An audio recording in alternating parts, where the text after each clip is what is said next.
നമസ്കാരം, ഇൻസൈഡിലേക്ക് സ്വാഗതം. ഫരീദാബാദിൽ ഭീകരവാദ മൊഡ്യൂൾ തകർത്തതിന് മണിക്കൂറുകൾക്ക് ശേഷം നവംബർ 10 വൈകുന്നേരം ദേശീയ തലസ്ഥാനമായ ഡൽഹിയെ പിടിച്ചുകുലുക്കിയ ശക്തമായ സ്ഫോടനം ജനങ്ങളിൽ വലിയ ആശങ്ക ഉയർത്തിയിരിക്കുന്ന ദിവസങ്ങളാണിത്. ചെങ്കോട്ട മെട്രോ സ്റ്റേഷന്റെ ഗേറ്റ് നമ്പർ 1 സമീപം 6:52 ഹ്യുണ്ടായി i20 കാറിലുണ്ടായ സ്ഫോടനത്തിൽ 13 പേർ കൊല്ലപ്പെടുകയും നിരവധി പേർക്ക് പരിക്കേൽക്കുകയും ചെയ്തിരുന്നു. ഈ രണ്ട് സംഭവങ്ങൾക്കും പരസ്പരം ബന്ധമുണ്ടെന്ന റിപ്പോർട്ടുകൾ ഞെട്ടലുളവാക്കുന്നതാണ്. ഇപ്പോൾ NIA കൂടെ അന്വേഷണത്തിലേക്ക് വന്നതോടെ കൂടുതൽ തെളിവുകളും പുറത്തുവരികയാണ്. ഇപ്പോഴിതാ രാജ്യത്തെ നടുക്കിയ ആ ദൃശ്യങ്ങൾ പുറത്തു വന്നിരിക്കുകയാണ്. ചെങ്കോട്ട സ്ഫോടനത്തിന് നടുക്കുന്ന പുതിയ CCTV ദൃശ്യങ്ങളാണ് ഇപ്പോൾ പുറത്തു വന്നിരിക്കുന്നത്. റെഡ് ഫോർട്ട് മെട്രോ സ്റ്റേഷന് സമീപത്തെ തിരക്കേറിയ റോഡിലൂടെ പതിയെ ഒരു കാർ നീങ്ങുന്നതും പെട്ടെന്ന് പൊട്ടിത്തെറിക്കുന്നതുമായ 15 സെക്കൻഡ് ദൈർഘ്യമുള്ള ദൃശ്യങ്ങളാണ് പുറത്തു വന്നത്. നിരത്തിലൂടെ ജനങ്ങൾ നടക്കുന്നതും റോഡ് മുറിച്ചു കടക്കുന്നതും വീഡിയോയിൽ കാണാം. റോഡിൽ തിരക്കുള്ള സമയത്താണ് പൊട്ടിത്തെറി ഉണ്ടായത്. തിങ്കളാഴ്ച വൈകിട്ട് 6:52 നടന്ന സ്ഫോടനത്തിൽ ഇതുവരെ 12ഓളം ആളുകൾ മരിച്ചെന്നും 13ഓളം ആളുകൾ മരിച്ചെന്നൊക്കെയുള്ള റിപ്പോർട്ടുകൾ പുറത്തു വരുന്നുണ്ട്. സ്ഫോടനം NIAയുടെ 10 സംഘമാണ് ഇപ്പോൾ അന്വേഷിക്കുന്നത്. NIA director general Vijay Sakhare സംഘത്തെ നയിക്കുന്നത്. ഒരു IG, 2 DIGമാർ, 3 SP മാർ, 2 DSPമാർ എന്നിവർ ഉൾപ്പെടുന്നതാണ് സംഘം. NIA DGയും IB മേധാവിയും ഇന്ന് കൂടിക്കാഴ്ച നടത്തുമെന്നും റിപ്പോർട്ടുകളുണ്ട്.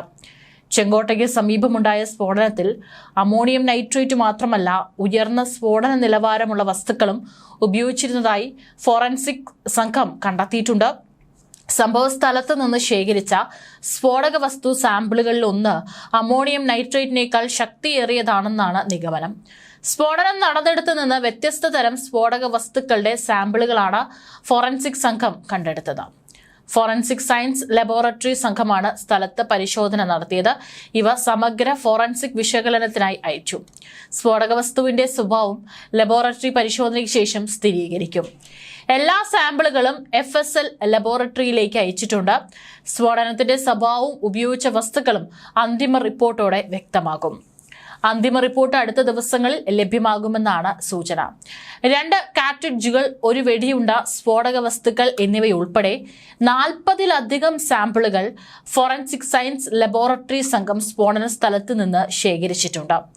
കൂടാതെ മരിച്ചവരിൽ ചിലരുടെ ശരീരത്തിൽ ഒരു ക്രോസ് ഇഞ്ചുറി പാറ്റേൺ നിരീക്ഷിച്ചതായി മൗലാന ആസാദ് മെഡിക്കൽ കോളേജിലെ ഫോറൻസിക് ഡിപ്പാർട്ട്മെന്റിലെ വിദഗ്ധർ പറയുന്നു.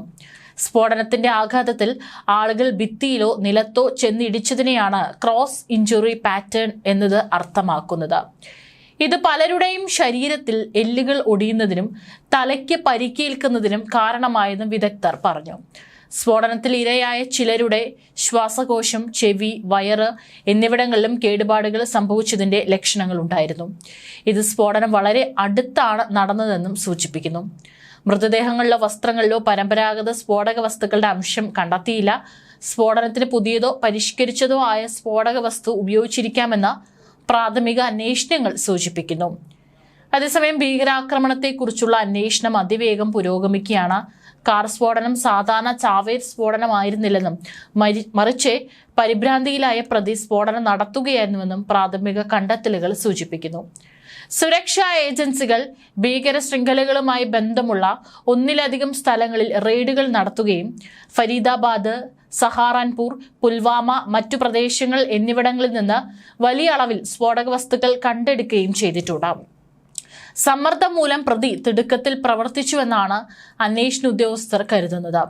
പ്രതി സാധാരണ ചാവേർക്കാർ ബോംബാക്രമണത്തിന്റെ മാതൃക പിന്തുടർന്നില്ലെന്നാണ് അന്വേഷണ സംഘം അറിയിക്കുന്നത്.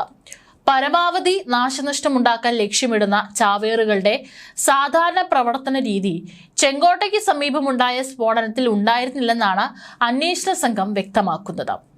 ബോംബ് പൂർണ്ണമായി വികസിപ്പിച്ചിരുന്നില്ലെന്നും സമയമെത്തും മുമ്പേ പൊട്ടിയതാണെന്നും പരിശോധനയിൽ കണ്ടെത്തിയിട്ടുണ്ട്. കൂടാതെ സ്ഫോടനത്തിൽ ഗർത്തം രൂപപ്പെട്ടിട്ടില്ല. ചീളുകളോ മറ്റ് വസ്തുക്കളോ കണ്ടെത്തിയിട്ടില്ല. സ്ഫോടനം നടക്കുമ്പോൾ വാഹനം ചലിച്ചുകൊണ്ടിരിക്കുകയായിരുന്നു. കൂടാതെ വലിയ ആൾനാശം വരുത്താൻ ശേഷിയുള്ളതായിരുന്നില്ല IED. കേസിന്റെ അന്വേഷണം ദേശീയ അന്വേഷണ ഏജൻസിക്ക് കൈമാറിയ കേന്ദ്ര ആഭ്യന്തരമന്ത്രി അമിത്ഷാ അന്വേഷണ റിപ്പോർട്ട് എത്രയും പെട്ടെന്ന് സമർപ്പിക്കാൻ ഏജൻസിക്ക് നിർദ്ദേശം നൽകിയിട്ടുണ്ട്. അതോടൊപ്പം സ്ഫോടന സ്ഥലത്ത് നിന്ന് ശേഖരിച്ച സാമ്പിളുകൾ വിശകലനം ചെയ്യാനും ഒത്തുനോക്കാനും സ്ഫോടനത്തെക്കുറിച്ച് കാലതാമസമില്ലാതെ സമഗ്രമായ റിപ്പോർട്ട് നൽകാനും ഫോറൻസിക് സയൻസ് ലബോറട്ടറിക്കും നിർദ്ദേശം നൽകിയിട്ടുണ്ട്. സംഭവത്തെക്കുറിച്ച് സമഗ്രമായ അന്വേഷണം നടത്തി എത്രയും പെട്ടെന്ന് വിശദമായ റിപ്പോർട്ട് സമർപ്പിക്കാനും അദ്ദേഹം ഭീകരവിരുദ്ധ ഏജൻസിക്കും നിർദ്ദേശം നൽകിയിട്ടുണ്ട്. ഡൽഹി സ്ഫോടനവുമായി ബന്ധപ്പെട്ട ഫരീദാബാദിലെ അൽ ഫലാഹ് മെഡിക്കൽ കോളേജിൽ വിവിധ ഏജൻസികൾ പരിശോധന തുടരുകയാണ്. വൈറ്റ് കോളർ ഭീകര മൊഡ്യൂളിന്റെ ലോഞ്ച് പാഡ് എന്ന വിശേഷണമാണ് മാധ്യമങ്ങൾ ഈ സ്ഥാപനത്തിന് നൽകിയിരിക്കുന്നത്. രാജ്യമെമ്പാടും വൻ സ്ഫോടനം നടത്താനുള്ള ഗൂഢാലോചന മെഡിക്കൽ കോളേജ് കേന്ദ്രീകരിച്ചാണ് നടന്നതെന്നാണ് നിലവിൽ പുറത്തുവരുന്ന വിവരം. അൽഫലാഹ് മെഡിക്കൽ കോളേജുമായി ബന്ധപ്പെട്ട ഇടങ്ങളിൽ നിന്നാണ് 3000 കിലോഗ്രാമോളം സ്ഫോടക വസ്തുക്കൾ പിടിച്ചെടുത്തത്. ഈ 1997 ഫരീദാബാദിലെ ദൌജിൽ എഞ്ചിനീയറിംഗ് കോളേജായാണ് സർവകലാശാല പ്രവർത്തനം ആരംഭിച്ചത്. ഇത് ഡൽഹിയിലെ ഓക്ലയിൽ രജിസ്റ്റർ ചെയ്ത അൽ ഫലാഹ് ചാരിറ്റബിൾ ട്രസ്റ്റാണ് ഇതിന്റെ ഉടമസ്ഥർ. 2014 ഇത് സർവകലാശാലയായി. യൂണിവേഴ്സിറ്റിയുടെ ചാൻസലറായ ജവഹർ അഹമ്മദ് സിദ്ദിഖാണ് ട്രസ്റ്റിന് നേതൃത്വം നൽകുന്നത്. 70 ഏക്കറിലാണ് ഇത് വ്യാപിച്ചു കിടക്കുന്നത്. 2019 വിവാദമായ അൽ ഫലാഹ് മെഡിക്കൽ കോളേജ് ആരംഭിച്ചത്. അതേസമയം തന്നെ അറബ് രാജ്യങ്ങളിൽ നിന്ന് സ്ഥാപനത്തിന് സംഭാവനകൾ ലഭിക്കുന്നുണ്ടെന്നും പേര് വെളിപ്പെടുത്താത്ത യൂണിവേഴ്സിറ്റി ജീവനക്കാർ റിപ്പോർട്ട് ചെയ്തിട്ടുണ്ട്. കാശ്മീരിൽ നിന്നുള്ള വിദ്യാർത്ഥികളും ജീവനക്കാരുമാണ് ഇവിടെ കൂടുതലും. അൽ ഫലാഹ് സർവകലാശാലയിലെ അധ്യാപകനായ കശ്മീർ സ്വദേശി ഡോക്ടർ മുസമിൽ ഷക്കീലിന്റെ അറസ്റ്റിന് പിന്നാലെയാണ് വൈറ്റ് കോളർ മൊഡ്യൂൾ വെളിപ്പെട്ടത്. അൽ ഫലാഹ് സർവകലാശാലയിലെ ലബോറട്ടറികൾ RDX അടക്കമുള്ള സ്ഫോടക വസ്തുക്കൾ നിർമ്മിക്കാൻ ഉപയോഗിച്ചിട്ടുണ്ടോ എന്നും പോലീസ് അന്വേഷിക്കുന്നുണ്ട്. ഇന്ത്യയിലെ വിവിധ സംസ്ഥാനങ്ങളിലായി വ്യാപിച്ചു കിടക്കുന്ന ജെയ്ഷെ മുഹമ്മദുമായും അൻസാർ ഗസ്വത്തുൽ ഹിന്ദുമായും ബന്ധമുള്ള ഒരു ട്രാൻസ്നാഷണൽ മൊഡ്യൂൾ ആണ് പോലീസ് കണ്ടെത്തിയത്. ഒക്ടോബർ 19 ശ്രീനഗറിൽ ജെയ്ഷെ മുഹമ്മദിന്റെ പോസ്റ്ററുകൾ പ്രത്യക്ഷപ്പെട്ടതിനെ തുടർന്നുണ്ടായ അന്വേഷണത്തിലാണ് ഈ വൈറ്റ് കോളർ ഭീകരാവാസ വ്യവസ്ഥ പുറത്തുവന്നത്. പാകിസ്ഥാനിലെ ഹാൻഡ്ലർമാരുമായി ബന്ധമുള്ള തീവ്രവാദികളായ പ്രൊഫഷണലുകളും വിദ്യാർത്ഥികളുമായാണ് ഈ ശൃംഖലയിൽ ഉൾപ്പെട്ടിരുന്നത്. പ്രബോധനം, ഏകോപനം, ഫണ്ട് നീക്കം, ലോജിസ്റ്റിക് എന്നിവയ്ക്കായി സംഘം എൻക്രിപ്റ്റ് ചെയ്ത ചാനലുകൾ ഉപയോഗിച്ചു. സാമൂഹിക ജീവകാരുണ്യ പ്രവർത്തനങ്ങളുടെ മറവിലാണ് ഇവർ ഫണ്ട് സ്വരൂപിച്ചത്. ഡോക്ടർ മുസമിൽ ഷക്കീൽ എന്ന 35 വയസ്സുകാരനായ കശ്മീരി ഡോക്ടറും അൽ ഫലാഹ സർവകലാശാലയിലെ അധ്യാപകനുമാണ് ഒക്ടോബർ 30 പോസ്റ്ററുകളുമായി ബന്ധപ്പെട്ട് ആദ്യം അറസ്റ്റിലായത്. പിന്നീട് അങ്ങോട്ട് ഇതുമായി വലിയൊരു ശൃംഖല തന്നെയാണ് പരന്നു കിടക്കുന്നത് എന്നുള്ളതും അന്വേഷണ സംഘം കണ്ടെത്തിയിട്ടുണ്ട്. ഇനിയും കേസിൽ കൂടുതൽ പ്രതികൾ അറസ്റ്റിലാവാനുണ്ട്. അത് ഈ പറയുന്ന അൽ ഫലാഹ യൂണിവേഴ്സിറ്റിയുമായി ബന്ധപ്പെട്ടിട്ടുള്ള ആളുകളാകാനുള്ള സാധ്യതയും മുൻപിലാണ്. ഏതായാലും നമ്മുടെ രാജ്യം ഏറെ നടുങ്ങി നിൽക്കുന്ന ഒരു നിമിഷമാണ്. നമുക്കറിയാം, പഹൽഗാം ഭീകരാക്രമണം നടന്ന മാസങ്ങൾ പിന്നിടുമ്പോഴാണ് മറ്റൊരു ഇത്തരത്തിലുള്ള സ്ഫോടനം നമ്മുടെ ഡൽഹി പോലുള്ള രാജ്യ തലസ്ഥാനത്ത് സംഭവിക്കുന്നത്.